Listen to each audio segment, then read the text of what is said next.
Hello साथियों, स्वागत है आप सभी का आपके अपने YouTube channel one day exam study platform में। मैं दीर्घा स्वागत करती हूं आप सभी दोस्तों का। दोस्तों, आज की क्लास में हमने सीटेट प्रीवियस ईयर के क्वेश्चन पेपर रखे हैं जो आपके पहले एग्जाम में पूछ चुका है ऑनलाइन मोड में, और जो भी आपका आने वाला सीटेट का दिसंबर और जनवरी में जो आपके एग्जाम होने वाले हैं, तो इससे आपको पता लग सकेगा कि आपका सीटेट जो है वो पहले किस किस तरह से क्वेश्चन पूछ चुका है। तो इसी के साथ आपका हम सीटेट का प्रीवियस ईयर का क्वेश्चन पेपर सॉल्व करेंगे और ताबड़तोड़ रिवीजन करेंगे आज हम, यानी कि 40 क्वेश्चन हैं आज की क्लास में, तो उन सभी को हम डिटेल में भी डिस्कस करेंगे। इसी के साथ आपका कोई क्वेश्चन छूटना नहीं चाहिए कहीं से, अगर सीटेट पूछता है आपका। तो चलिए देर न करते हुए शुरू करते हैं आज की क्लास को, और जितने भी नए साथी जुड़े हैं वो सभी एक बार क्लास को लाइक शेयर सब्सक्राइब कर देंगे। तो देखिए, कल जिन जिन बच्चों ने आंसर दिया था क्वेश्चन का वो एकदम सही आंसर था, और कुछ बच्चों ने गलत भी आंसर दिया था। मैं सभी के कमेंट्स देखती हूँ रोज रोज, तो ऐसा बिल्कुल भी मत सोचिएगा आप कि हम आपके कमेंट्स नहीं देखते हैं, बिल्कुल भी देखते हैं आपके कमेंट्स। चलिए तो देर न करते हुए स्टार्ट करते हैं हम अपनी क्लास को, और आज की क्लास को बहुत ही यूनिक बनाते हैं। देखते हैं पहला क्वेश्चन क्या है।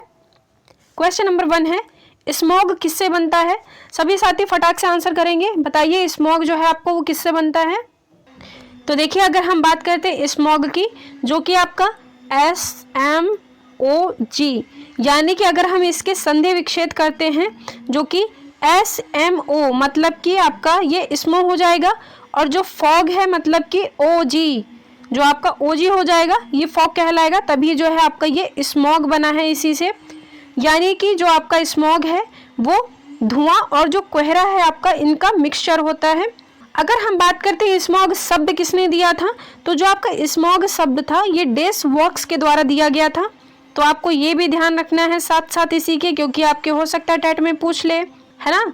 तो आई होप आपको ये क्वेश्चन क्लियर हो गया होगा कि जो आपका स्मॉग है वो धुआं और कोहरे का मिक्सचर है। चलिए इसी के साथ आगे बढ़ते हैं। अगला क्वेश्चन है, ORS का उपयोग के मामले में किया जाता है, यानी कि जो आपका ORS का घोल है वो किसके लिए उपयोग किया जाता है?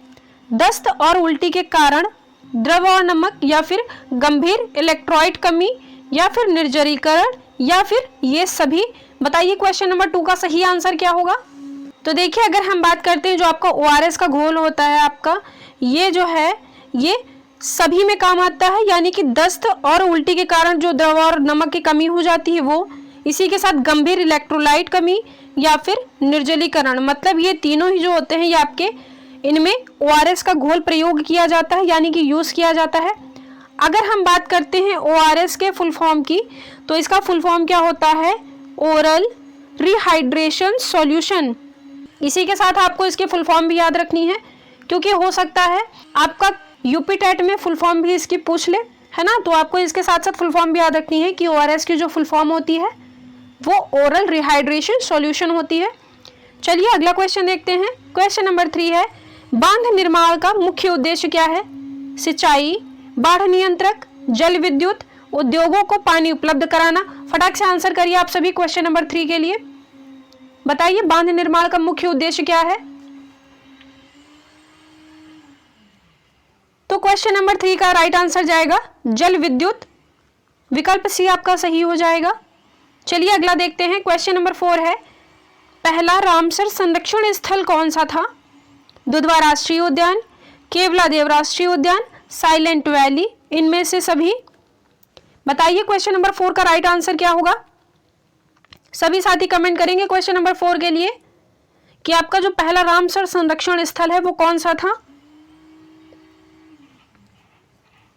देखिए, अगर हम बात करते हैं पहले रामसर संरक्षण स्थल की, तो ये आपका केवलादेव नेशनल पार्क, यानी कि विकल्प बी आपका सही हो जाएगा। बात करें अगर केवलादेव स्थित कहाँ पर है, तो ये आपका राजस्थान राज्य में स्थित है। और इसी के साथ साथ अगर हम बात करें रामसर स्थल की, तो केवलादेव के साथ साथ आपका जो चिल्का झील थी, यह भी आपकी पहली रामसर संरक्षण स्थल में शामिल की गई थी। चलिए अगला क्वेश्चन देखते हैं। क्वेश्चन नंबर 5, स्वपोषी जीव रूप से डैश वातावरण में मौजूद हो सकते हैं? स्थलीय, गीला, कार्बनिक, या फिर अकार्बनिक। देखिए, स्वपोषी जीव मतलब कि जो अपना खाना खुद बनाने वाले हैं, तो इनके बारे में आपको बताना है कि वातावरण में क्या मौजूद हो सकते हैं। तो क्वेश्चन नंबर 5 का जो राइट आंसर जाएगा वो विकल्प डी, यानी कि अकार्बनिक। चलिए आगे क्वेश्चन देखते हैं। क्वेश्चन नंबर 6 है, नुआखाई त्योहार मुख्य रूप से किस राज्य में मनाया जाता है? क्या यह हिमाचल प्रदेश में मनाया जाता है, जम्मू कश्मीर में, उड़ीसा में या फिर उत्तर प्रदेश में? क्वेश्चन नंबर 6 का सभी साथी आंसर करेंगे। देखिए अगर हम बात करें आपका जो नुआखाई त्योहार है ये आपका उड़ीसा में मनाया जाने वाला त्योहार है, मतलब कि विकल्प सी इस क्वेश्चन का सही हो जाएगा। अगला है किस भोजन में विटामिन डी होता है, मशरूम, अंडे की जर्दी, वसा युक्त मछली या फिर ऑप्शन डी ये सभी? बताइए आप सभी कि किस भोजन में विटामिन डी पाया जाता है। सभी साथी फटाक से आंसर करेंगे क्वेश्चन नंबर 7 के लिए। तो देखिए अगर हम बात करें जिसमें विटामिन डी आपका मौजूद रहता है वो आपका मशरूम भी है, अंडे की जर्दी भी है, इसी के साथ जो वसा युक्त मछली यानी कि जो फैट वाली मछली होती है तो इनके अंदर भी जो है वो विटामिन डी पाया जाता है, यानी कि विकल्प डी आपका सही हो जाएगा। मशरूम, अंडे की जर्दी, साथ ही वसा युक्त जो मछली होती है इन सभी में विटामिन डी पाया जाता है। इसी के साथ जितने भी नए साथी जुड़े हैं वो एक बार सभी लोग लाइक शेयर सब्सक्राइब कर देंगे। देखिए आज की क्लास में हम टारगेट रखते हैं कम से कम 200 बच्चे लाइव जुड़ने चाहिए। चलिए इसी के साथ आगे बढ़ते हैं और अगला क्वेश्चन देखते हैं। क्वेश्चन नंबर 8 है निम्न में से किन पक्षियों की चोंच में छानने की प्रणाली होती है? आपको बताना है किन पक्षियों की चोंच में एक छानने की प्रक्रिया होती है। क्या वो गौरैया है या फिर फ्लेमिंगो या हंसावर जिसे कहते हैं, या फिर मैकाओ यानी कि लंबी पूंछ का तोता, या फिर रॉबिन जो कि यूरोपियन छोटी चिड़िया मानी जाती है? तो बताइए क्वेश्चन नंबर 8 का सही आंसर क्या होगा। कि ऐसा कौन सा पक्षी है जिसके अंदर छानने के लिए एक प्रणाली का उपयोग करते हैं? तो देखिए अगर हम बात करें क्वेश्चन नंबर 8 के राइट आंसर की तो इसका हो जाएगा विकल्प बी यानी कि फ्लेमिंगो या हंसावर जिसे कहा जाता है। अगला क्वेश्चन है उस जोड़ी की पहचान कीजिए जो कीड़ों के लार्वा की उदाहरण है। सुंडी एवं इल्ली, भुज एवं मक्खियां, इल्ली एवं भुंग या फिर सुंडी एवं इल्ली? बताइए क्वेश्चन नंबर 9 का सही आंसर क्या होगा। देखिए अगर हम बात करते हैं कीड़ों के लार्वा की तो जो आपकी सुंडी और इल्ली होती हैं ये आपके लार्वा का मुख्य उदाहरण है, यानी कि विकल्प डी आपका सही हो जाएगा। अगला क्वेश्चन है संपूर्ण पारिस्थितिकी तंत्र को संरक्षित करके लुप्त प्राय प्रजातियों के संरक्षण के रूप में जाना जाता है। क्या वह आर्द्र भूमि संरक्षण होता है, एक्स सीटू होता है, इन सीटू होता है या फिर इनमें से कोई नहीं? तो देखिए बात करें जो भी आपकी पारिस्थितिकी तंत्र को जो संरक्षित करके जिनके अंदर लुप्त प्राय जो आपकी प्रजातियां संरक्षित की जाती हैं उनके अंदर आपका इन सीटू जो होता है वो आता है, यानी कि विकल्प सी जो है आपका वो सही हो जाएगा। देखिए इन सीटू के अंदर जो है वो नेशनल पार्क हो गया आपके या फिर जो बायोस्फीयर रिजर्व हो गए, इन सबका संरक्षण किया जाता है। और वहीं अगर हम बात करते हैं एक्सीटू की तो एक्सीटू के अंदर आपका आर्टिफिशियल होता है ये एक प्रकार से, जिसके अंदर आपका एक्वेरियम आता है। इन सब चीजों का जो है वो संरक्षण किया जाता है एक्सीटू के अंदर, तो इसके साथ आपको ये भी ध्यान रखना है। चलिए अगला क्वेश्चन देखते हैं। प्राथमिक प्रदूषकों का अर्थ है वे प्रदूषक कौन से हैं? क्या सीधे एयर में जारी किया जाता है या फिर रासायनिक प्रतिक्रिया द्वारा जारी किया जाता है या फिर हाइड्रोजन की प्रक्रिया द्वारा जारी किया जाता है या फिर प्रकाश संश्लेषण की प्रक्रिया के द्वारा जारी किया जाता है? तो देखिए जो आपके प्राथमिक प्रदूषक होते हैं वे सीधे आपके एयर यानी कि वायु में जारी किए जाते हैं, मतलब विकल्प ए आपका सही हो जाएगा। चलिए अगला क्वेश्चन देखते हैं। क्वेश्चन नंबर 12 है कि निम्न में से कौन सा एक गैर नवीकरणीय स्रोत है? डीजल, केरोसिन, कोयला, पेट्रोल? सभी साथी आंसर करेंगे क्वेश्चन नंबर 12 का। तो देखिए अगर हम बात करते हैं गैर नवीकरणीय स्रोत की तो विकल्प सी जो आपका है वो सही हो जाएगा, यानी कि जो कोयला है आपका ये गैर नवीकरणीय स्रोत है। अगला क्वेश्चन है निम्नलिखित ऑटोमोबाइल ईंधन में से किसे पर्यावरण के अनुकूल माना जाता है? सीएनजी, केरोसिन, डीजल या फिर रसोई घर? बताइए इस क्वेश्चन का आंसर क्या होगा। तो देखिए अगर हम बात करते हैं ऑटोमोबाइल ईंधन जो होते हैं जो कि आपके पर्यावरण के अनुकूल माने जाते हैं वो है आपकी सीएनजी, यानी कि विकल्प ए आपका सही हो जाएगा। देखिए अगर हम बात करते हैं सीएनजी के फुल फॉर्म की तो इसका फुल फॉर्म सभी बच्चों को पता होगा, मुझे पता है, लेकिन हम फिर भी आपको बता देते हैं कि जो आपका सीएनजी का फुल फॉर्म होता है वो कंप्रेस्ड नेचुरल गैस, और ये जो गैस होती है आपकी ये मीथेन प्लस ईथेन के द्वारा बनाई जाती हैं। तो इसी के साथ आपको ये भी ध्यान रखना है कि जो आपकी सीएनजी गैस होती है ये मीथेन और ईथेन का मिक्सचर होती है। चलिए आगे बढ़ते हैं। अगला क्वेश्चन है भोपाल गैस त्रासदी हुई थी क्या भूतापीय संयंत्र में या फिर बायोगैस संयंत्र में या फिर कीटनाशक संयंत्र में या फिर थर्मल पावर प्लांट में? क्वेश्चन नंबर 14 का सभी साथी आंसर करेंगे कि भोपाल गैस त्रासदी जो थी आपकी वो किस संयंत्र में हुई थी। तो देखिए अगर हम बात करते हैं क्वेश्चन नंबर 14 के राइट आंसर की, तो ये जो भूतापीय संयंत्र था उसी के अंदर जो है आपकी भोपाल गैस त्रासदी हुई थी। बात करें अगर भोपाल गैस त्रासदी हुई कब थी, तो ये आपकी 23 दिसंबर 1984 को हुई थी। और इसके अंदर किस गैस का रिसाव हुआ था, तो इसके अंदर जो मिथाइल आइसोसाइनेट जो गैस थी आपकी, इसी के अंदर जो है इसी का रिसाव हो गया था, जिसके कारण भोपाल गैस त्रासदी हुई थी। क्वेश्चन नंबर 15 है, निम्नलिखित कशेरुकी जीवों में लुप्तप्राय प्रजातियों की संख्या सबसे अधिक है? सरीसृप, मछली, स्तनधारी या फिर पक्षी? क्वेश्चन नंबर 15 का सभी साथी आंसर करेंगे कि कशेरुकी जीवों में लुप्तप्राय प्रजातियों की संख्या सबसे अधिक है। तो क्वेश्चन नंबर 15 का जो सही विकल्प होगा वो विकल्प सी हो जाएगा, यानी कि स्तनधारी। चलिए अगला क्वेश्चन देखते हैं। पाचन के दौरान निम्नलिखित में से कौन सा उत्पादन नहीं होता है? CO2 है या फिर H2O है, CH4 है या फिर O2 है? तो बताइए पाचन के दौरान क्या नहीं उत्पादित होता है? तो देखिए क्वेश्चन नंबर 16 का जो सही आंसर जाएगा वो विकल्प डी, यानी कि O2। देखिए अगर हम बात करें O2 की, तो फोटोसिंथेसिस से ही आपकी ऑक्सीजन बनती है, तो ये आपको ध्यान रखना है। चलिए आगे बढ़ते हैं। क्वेश्चन नंबर 17 है, निम्न में से कौन सी ग्रीन हाउस गैस नहीं है? तो देखिए अगर हम बात करें ग्रीन हाउस गैस की, तो जो आपकी ग्लोबल वार्मिंग बढ़ने का कारण है वो भी आपकी ग्रीन हाउस गैस ही मानी जाती है। तो बताइए क्वेश्चन नंबर 17 का सही आंसर क्या हो जाएगा? Carbon monoxide, sulphur dioxide, methane या फिर कार्बन डाइऑक्साइड? क्वेश्चन नंबर 17 का सही विकल्प हो जाएगा ऑप्शन बी, यानी कि सल्फर डाइऑक्साइड जो है वो आपकी ग्रीन हाउस गैस नहीं मानी जाती है। चलिए इसी के साथ अगला देखते हैं। क्वेश्चन नंबर 18 है, ब्रेड, अनाज, चावल और पास्ता समूह किसका अच्छा स्रोत माना जाता है? विटामिन, कैल्शियम, कार्बोहाइड्रेट या फिर विटामिन सी? बताइए इस क्वेश्चन का राइट आंसर क्या होगा? तो देखिए अगर हम बात करते हैं आपके ब्रेड, अनाज और जो चावल होते हैं, इनका जो अच्छा स्रोत माना जाता है वो है आपका कार्बोहाइड्रेट, यानी कि विकल्प सी आपका सही हो जाएगा। अगला है, बेरी-बेरी नामक रोग विषमता निम्न में से किस विटामिन की कमी से होती है? B2 की कमी से, B3 की कमी से, B12 की कमी से या फिर B1 की कमी से? तो देखिए अगर हम बात करते हैं आपकी बेरी-बेरी रोग की, तो ये जो विटामिन की कमी से होता है ये आपका विटामिन B1 की कमी से बेरी-बेरी रोग हो जाता है, यानी कि विकल्प डी इसका सही हो जाएगा। अगला है, सुंदरी वृक्ष डैश कहाँ पाया जाता है? मैंग्रोव वन में, उष्णकटिबंधीय वर्षा वन में, हिमालय पर्वत में या फिर उष्णकटिबंधीय पर्णपाती वन में? सभी साथी आंसर करेंगे कि सुंदरी वृक्ष जो है आपका ये कहाँ पाया जाता है। तो देखिए क्वेश्चन नंबर 20 का जो राइट आंसर जाएगा वो विकल्प ए, यानी कि मैंग्रोव वन जो होते हैं यहीं पर आपके सुंदरी वृक्ष पाए जाते हैं। चलिए अगला देखते हैं, निम्नलिखित में से कौन सा परजीवी पौधा है? मनी प्लांट, अमरबेल, अंगूर या फिर पीपल? विकल्प बी आपका सही हो जाएगा। अमरबेल जो है आपका ये परजीवी पौधा होता है। अगला क्वेश्चन है, पारंपरिक तरीके से जल संग्रहण के लिए हमारे देश में उपयोग की जाने वाली संरचना है? बोरवेल, ट्यूबवेल, बावड़ी या फिर हैंडपंप?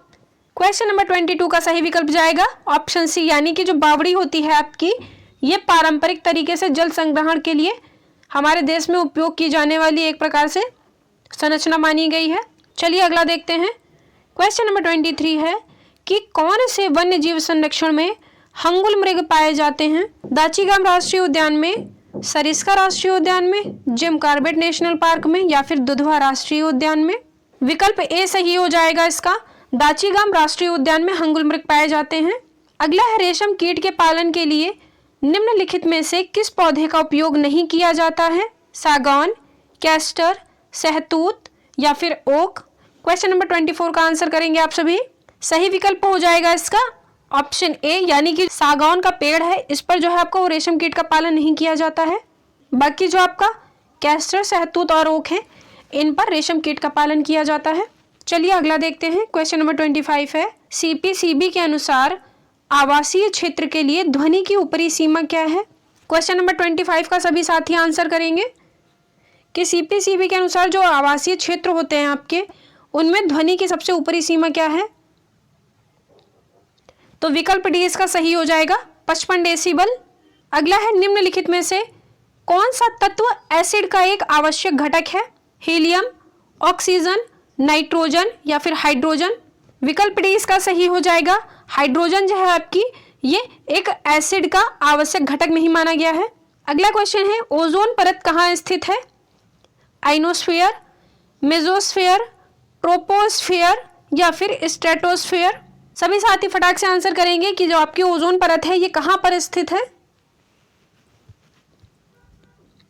तो देखिए, अगर हम बात करते हैं ओजोन परत की तो ये आपकी जो है वो ट्रोपोस्फीयर में पाई जाती है, स्ट्रेटोस्फीयर में पाई जाती है, यानी कि विकल्प डी इसका सही हो जाएगा। अगला क्वेश्चन है, निम्नलिखित में से किसे हमारे देश में आने वाले व्यापारी दक्षिण अमेरिका से हमारे देश में लाए थे?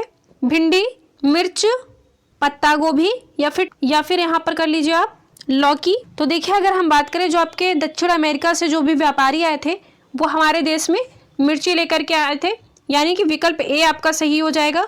तो देखिए, दक्षिण अमेरिका के जो व्यापारी थे वो मिर्ची के साथ साथ ही टमाटर भी अपने साथ लेकर के आए थे।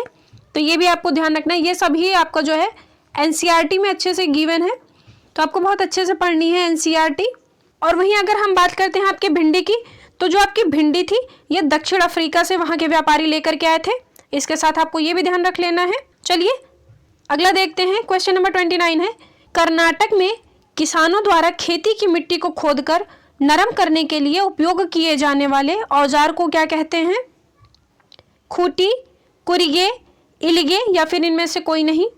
तो देखिए, जो कर्नाटक में जो किसानों के द्वारा जो खेती की जाती है या जो वहाँ के लोग होते हैं वो मिट्टी को खोद कर के लिए जो नरम करने के लिए जिस यंत्र का उपयोग करते हैं वो है आपकी खूंटी, यानी कि विकल्प ए आपका सही हो जाएगा। क्वेश्चन नंबर 30 है, कौन सा ईवीएस के पाठ्यचर्या का उप थीम है? खाद्य पदार्थ, आश्रय, संबंध या फिर जल? सभी साथी आंसर करेंगे कि ईवीएस के पाठ्यचर्या के अंदर कौन सी उप थीम नहीं है। तो क्वेश्चन नंबर 30 का जो सही विकल्प हो जाएगा वो हो जाएगा विकल्प सी, यानी कि संबंध जो है आपका ये ईवीएस के पाठ्यचर्या का उप थीम है। अगला क्वेश्चन है, क्विक लाइम का रासायनिक नाम क्या है? Calcium oxide, calcium hydroxide, calcium dioxide या फिर कैल्शियम परऑक्साइड? सभी साथी इस क्वेश्चन का आंसर करेंगे कि जो आपका क्विक लाइम है इसका रासायनिक नाम क्या है। देखिए, अगर हम बात करते हैं क्विक लाइम के रासायनिक नाम की तो विकल्प ए आपका सही हो जाएगा, यानी कि कैल्शियम जो ऑक्साइड है आपका कैल्शियम ऑक्साइड है ये आपका क्विक लाइम कहलाता है। चलिए अगला क्वेश्चन देखते हैं, कौन सा ग्रह एंटी क्लॉकवाइज दिशा में चलता है यानी कि घूमता है? पृथ्वी और यूरेनस, पृथ्वी और मंगल, शुक्र और पृथ्वी या फिर यूरेनस और शुक्र? बताइए कौन से ऐसे दो ग्रह हैं जो आपके एंटी क्लॉकवाइज डायरेक्शन में घूमते हैं। तो क्वेश्चन नंबर 32 के अगर हम राइट आंसर की बात करते हैं तो ये आपका विकल्प बी सही हो जाएगा। जो आपका पृथ्वी और मंगल ग्रह है ये आपका एंटी क्लॉकवाइज डायरेक्शन में मूव करते हैं। अगला क्वेश्चन है, भारत का सबसे ऊंचा पर्वत शिखर कौन सा है? और आपके ऑप्शन दे रखे हैं इसमें Kanchenjunga, Godwin Austen, great dividing range या फिर इनमें से कोई नहीं। क्वेश्चन नंबर 33 के लिए सभी साथी आंसर करेंगे। बताइए भारत का सबसे ऊंचा पर्वत शिखर कौन सा है? तो देखिए, क्वेश्चन नंबर अगर 33 के राइट आंसर की बात करते हैं तो यह है आपकी गॉडविन ऑस्टिन, यानी कि जिसे आप K2 के नाम से जानते हैं, जो कि पाक ऑक्यूपाइड कश्मीर का एक हिस्सा माना गया है। वहीं अगर हम इसके ऊंचाई की बात करते हैं तो इसकी ऊंचाई जो है वो आपकी 8611 मीटर है। इसके साथ आपको ये भी ध्यान रख लेना है कि जो आपके गॉडविन ऑस्टिन की ऊंचाई है वो 8611 मीटर है। चलिए अगला क्वेश्चन देखते हैं, निम्नलिखित में से कौन सा तना है? शकरकंद, मूली, गाजर या फिर प्याज? विकल्प डी आपका सही हो जाएगा। प्याज जो होता है आपका वो तना में आता है। इसी के साथ जो आपका आलू हो गया वो भी आपका तने में आता है। लहसुन हो जाएगा, ये भी आपका तने में हो जाएगा। तो ये सब याद रखना है, ये जो आपके प्याज, आलू और लहसुन है ये सब तने में आते हैं। बाकी ये जो आपके हैं सारे ये सभी जड़ कहलाती हैं आपकी। चलिए अगला क्वेश्चन देखते हैं। क्वेश्चन नंबर 35 है, निम्नलिखित में से कौन सा ऊर्जा का अक्षय स्रोत नहीं है? ऊर्जा का अक्षय स्रोत है सौर ऊर्जा, प्राकृतिक गैस, डीजल या फिर कोयला? सभी आंसर करेंगे क्वेश्चन नंबर 35 के लिए कि अक्षय ऊर्जा का अक्षय स्रोत है। विकल्प ए आपका सही हो जाएगा। सौर ऊर्जा जो है आपका ये ऊर्जा का अक्षय स्रोत माना गया है। मतलब कि जो आपका क्षय नहीं होने वाला स्रोत है, जो कि सौर ऊर्जा है आपकी। क्वेश्चन नंबर 36 है, कुडुख कहाँ के लोगों की भाषा है? क्या मिजोरम के लोगों की भाषा है, केरल के लोगों की भाषा है, या फिर गोवा और झारखंड के लोगों की भाषा है? सभी साथी आंसर करेंगे इस क्वेश्चन के लिए कि कुडुख जो है आपके वो कहाँ के लोगों की स्थानीय भाषा है। तो क्वेश्चन नंबर 36 का सही विकल्प हो जाएगा ऑप्शन डी, यानी कि झारखंड के लोग जो है वो कुडुख भाषा का प्रयोग करते हैं। क्वेश्चन नंबर 37 है, कौन सा पक्षी कैक्टस पौधे कांटों के बीच अपना घोंसला बनाकर रहता है? क्या शक्करखोरा है, बया है, या फिर फाख्ता और कलचुड़ी है?